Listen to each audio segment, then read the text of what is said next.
বাদুড় কোনো পাখি নয়, এরা পৃথিবীর একমাত্র স্তন্যপায়ী প্রাণী যারা উড়তে পারে।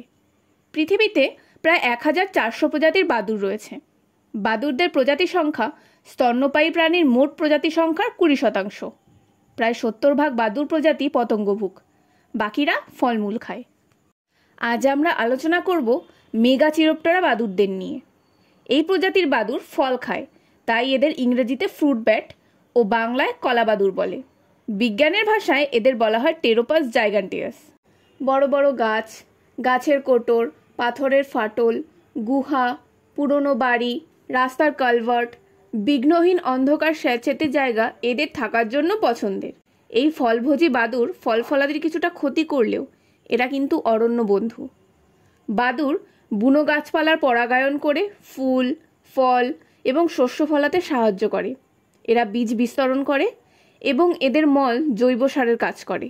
কিন্তু corona virus, nipah virus, SARS, জলাতঙ্ক সহ আরও অনেক জীবাণু বহনকারী হিসেবে বাদুড়কে দায়ী করা হয়, যার ফলে এই প্রাণীটি আজ মানুষের আক্রোশের কারণ হয়ে উঠে দাঁড়িয়েছে। কিন্তু মূল বিষয়টা হচ্ছে আমরা মানুষরা বাদুড়ের আবাস, বুনো গাছ ধ্বংস করছি।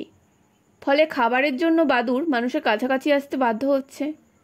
এরা এত রোগের বাহক হলেও নিজেরা কিন্তু আক্রান্ত হয় না, তাই আমাদের উচিত ওদেরকে ওদের মতোই থাকতে দেওয়া, ওদের কাছাকাছি না গেলেই হলো।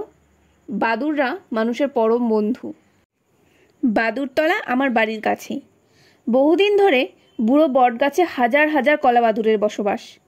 সন্ধ্যা হলেই খাবারের খোঁজে বেরিয়ে পড়ে, আবার ভোরবেলায় ফিরে আসে।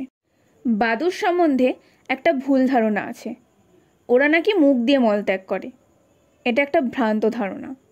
এদের পায়ুছিদ্র আছে এবং সেখান দিয়েই মলত্যাগ করে, তবে ঝুলে থাকা অবস্থায় করে না। মলত্যাগ করতে হলে উড়ে উড়ে মলত্যাগ করে।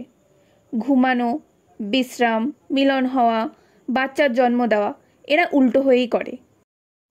এদেরকে বাঁচতে দিন, এরা আমাদের বন্ধু। কারেন্ট জাল দিয়ে এদের ধরবেন না।